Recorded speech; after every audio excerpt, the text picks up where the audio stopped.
عید الاضحیٰ وہ دن جب ہر طرف خوشیوں کے رنگ بکھر جاتے ہیں، گلیوں میں بچوں کی آوازیں گونجتی ہیں، گھروں میں تیاری ہوتی ہے، جانوروں کی گھنٹیاں، بازاروں کی رونق اور ہر چہرے پر خوشی دکھائی دیتی ہے۔ کیا آپ نے کبھی کسی معصوم بچے کو اپنی ماں کا دامن کھینچ کر یہ پوچھتے سنا ہے کہ امی کیا غریب ہونا گناہ ہے؟ ہم اللہ کے مہمان کیوں نہیں بنتے؟ ہمارے گھر یہ جانور کیوں نہیں آتا؟ اس ماں کے پاس اپنے بچے کے اس سوال کا کوئی جواب نہیں ہوتا، سوائے اس کے کہ وہ خاموشی سے اپنے آنسو چھپا کر اس کا منہ بند کر دے۔ منڈیوں میں کروڑوں کے سودے ہوئے، کوئی 15 لاکھ کا بیل لا کر محلے میں سینہ تان کر کھڑا تھا، تو کوئی فیس بک پر اپنے بکرے کے دانت دکھا کر لائکس بٹور رہا تھا۔ لیکن ذرا رکیے اور اپنے دل پر ہاتھ رکھ کر سوچئے، کیا یہ قربانی اللہ کے لیے ہو رہی ہے یا محلے داروں کو زندہ درگور کرنے کے لیے؟ کیا ہم جانور ذبح کر رہے ہیں یا کسی سفید پوش کی غیرت کا جنازہ نکال رہے ہیں؟ ایک طرف گوشت سے بھرے ہوئے بڑے بڑے ڈیپ فریزرز ہیں جن کے دروازے بند نہیں ہو رہے، اور دوسری طرف وہ بوڑھا باپ ہے جو عید کی رات بھی اس آس پر جاگتا ہے کہ شاید کوئی پڑوسی اس کے بچوں کے لیے 2 بوٹیاں بھیج دے تاکہ اس کے گھر بھی چولہا جل سکے۔ ہم کتنے بے حس ہو چکے ہیں کہ ہم جانور کی گردن پر تو چھری پھیر دیتے ہیں، لیکن اپنے اندر کے تکبر، اپنی انا اور اس دکھاوے کی گردن پر چھری چلانا بھول جاتے ہیں۔ اگر ہماری قربانی سے کسی غریب کا چولہا نہیں جلا، اگر ہماری قربانی سے کسی یتیم کے چہرے پر مسکراہٹ نہیں آئی، اور اگر ہمارے لاکھوں روپے کے جانور نے کسی سفید پوش کو احساس کمتری کی دلدل میں دھکیل دیا، تو خدا کے لیے سوچئے، کیا یہ سنت ابراہیمی ہے یا صرف ایک معاشرتی تماشا؟ 7 لاکھ کا بیل، 10 لاکھ کا بکرا، اور اس ٹینٹ کے باہر کھڑا وہ غریب سیکورٹی گارڈ جس کی 3 مہینے کی تنخواہ بھی اس بکرے کی قیمت کے برابر نہیں ہے۔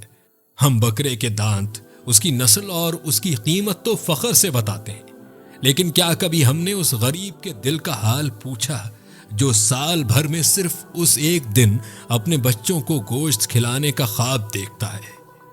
آئیے آج اس تماشے کے پیچھے چھپے ہوئے درد کو محسوس کرتے ہیں۔ دوستوں، پاکستان میں عید قرباں کا سیزن آتے ہی منڈیوں میں رونق لگ جاتی ہے، لیکن پچھلے چند سالوں میں، خصوصاً سوشل میڈیا کے اس دور میں، ہم نے ایک عجیب ٹرینڈ دیکھا ہے۔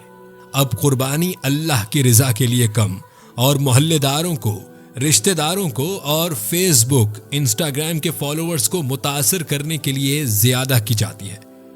گاڑی کے پیچھے بکرا باندھ کر گھمانا، جانور کی قیمت کو بڑھا چڑھا کر بتانا، وی آئی پی کیٹل مارکیٹ سے کروڑوں روپے کے جانور خرید کر ان کی نمائش کرنا، کیا یہی اسلام کا پیغام ہے؟ ہم نے قربانی کو ایک اسٹیٹس سمبل بنا دیا ہے، جس کے گھر کے باہر جتنا بڑا اور مہنگا جانور بندھا ہوگا، معاشرے میں اس کی عزت اتنی ہی زیادہ سمجھی جاتی ہے۔ لیکن اس چمک دھمک کے پیچھے چھپا اندھیرا دیکھیے۔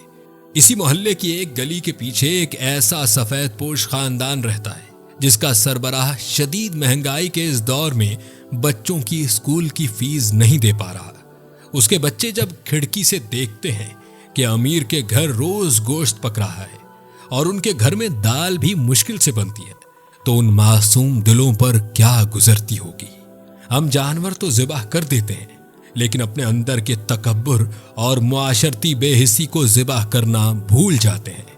آئیے اب دیکھتے ہیں کہ ہمارا دین، ہمارا اسلام اس بارے میں کیا کہتا ہے۔ قرآن مجید کی سورہ حج آیت نمبر 37 میں اللہ رب العزت کا بڑا واضح اور 2 ٹوک فرمان ہے، اللہ کو نہ ان جانوروں کا گوشت پہنچتا ہے اور نہ ان کا خون، بلکہ اسے تو تمہارا تقوی پہنچتا ہے۔ اس ایک آیت نے دکھاوے کے غبارے سے ساری ہوا نکال دی۔ اللہ تبارک و تعالی جو تمام جہانوں کا مالک ہے، اسے آپ کے 10 لاکھ کے بیل کی قیمت سے کوئی غرض نہیں ہے، اسے غرض ہے تو آپ کی نیت سے، آپ کے دل کے تقوی سے۔ قرآن پاک میں ایک اور جگہ ارشاد ہوتا ہے، کہ اس گوشت میں سے خود بھی کھاؤ اور قناعت کرنے والے سفید پوش اور مانگنے والے فقراء کو بھی کھلاؤ۔ ہمارے نبی کریم صلی اللہ علیہ وآلہ وسلم کی سنت مبارکہ کیا تھی؟ آپ صلی اللہ علیہ وآلہ وسلم جب قربانی فرماتے تو گوشت کا بڑا حصہ غریبوں اور مساکین میں تقسیم فرما دیتے تھے۔ شریعت نے قربانی کے گوشت کے 3 حصے کرنے کا حکم یا استحباب دیا ہے۔ ایک حصہ اپنے لیے، ایک رشتہ داروں اور دوستوں کے لیے، اور ایک حصہ غریبوں اور ضرورت مندوں کے لیے۔ لیکن آج ہمارا حال کیا ہے؟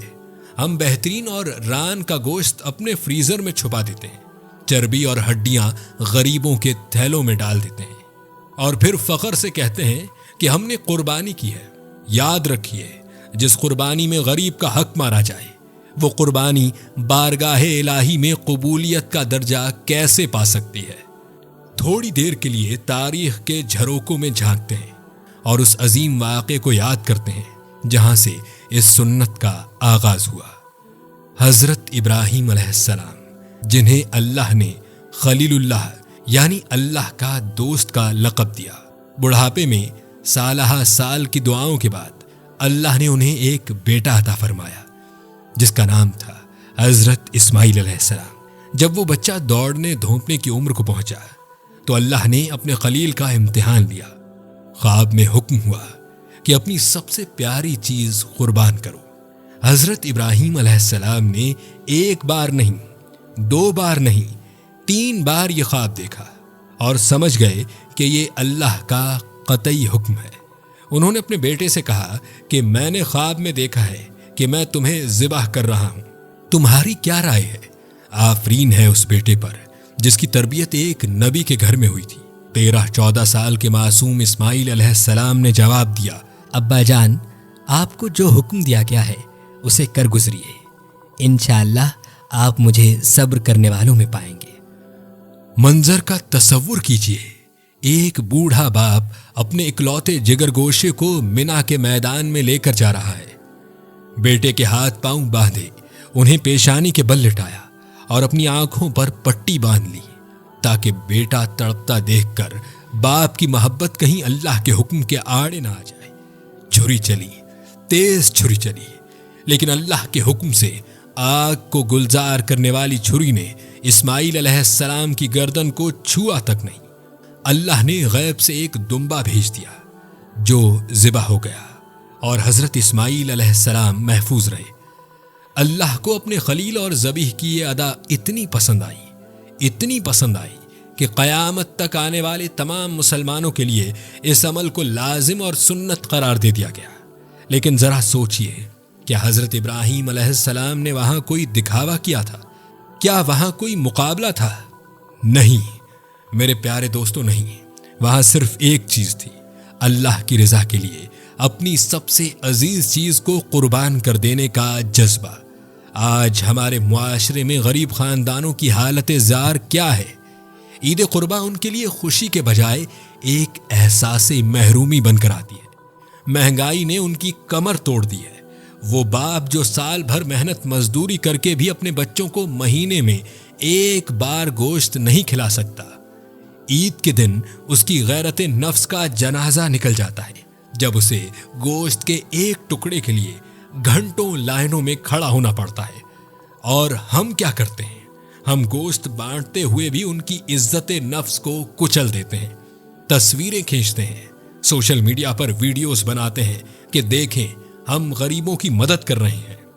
کیا آپ جانتے ہیں کہ بہت سے سفید پوش خاندان ایسے بھی ہیں جو کسی کے آگے ہاتھ نہیں پھیلاتے؟ وہ بھوکے سو جائیں گے لیکن آپ کے دروازے پر لائن میں کھڑے نہیں ہوں گے۔ اسلام ہمیں ایسے ہی لوگوں کو ڈھونڈ ڈھونڈ کر خاموشی سے ان کے گھر عزت کے ساتھ ہدیہ پہنچانے کا حکم دیتا ہے۔ میرے پیارے بھائیوں اور بہنوں، عید قربہ ہمیں جوڑنے آئی ہے، توڑنے نہیں۔ اس عید پر اگر اللہ نے آپ کو توفیق دی ہے تو ضرور قربانی کیجیے، یہ ایک عظیم عبادت ہے۔ لیکن کچھ باتوں کا خیال رکھیے، جانور کی قیمتوں کے چمکارے اور سوشل میڈیا پر نمائش بند کر دیں۔ آپ کا معاملہ اللہ کے ساتھ ہے، مخلوق کے ساتھ نہیں۔ اپنے آس پاس اپنے رشتہ داروں، محلے داروں اور کام کرنے والے ملازمین میں ان لوگوں کو ڈھونڈیں جو مانگ نہیں سکتے. ان کے گھر گوشت کا بہترین حصہ عزت و احترام کے ساتھ پہنچائیں. اگر ہم نے اپنی قربانیوں سے دکھاوے کو نکال دیا اور غریبوں کے چہروں پر سچی مسکراہٹ لے آئے تو یقین جانیے ہماری قربانی عرش الہی پر قبول بھی ہوگی اور معاشرے میں ایک انقلاب بھی آئے گا. آپ کی اس بارے میں کیا رائے ہے؟ کیا ہمیں عید قرباں کو سادگی اور اصل روح کے ساتھ نہیں منانا چاہیے؟ نیچے کمنٹ سیکشن میں اپنی رائے کا اظہار ضرور کیجیے گا. اگر یہ ویڈیو آپ کے دل کو اچھی لگی ہو تو اسے اپنے دوستوں اور خاندان کے ساتھ شیئر کریں تاکہ شاید کوئی ایک انسان بھی اپنی نیت درست کر سکے. چینل کو سبسکرائب کرنا مت بھولیے گا. اللہ ہم سب کی قربانیوں اور عبادات کو قبول فرمائے. پاکستان زندہ باد. اللہ حافظ.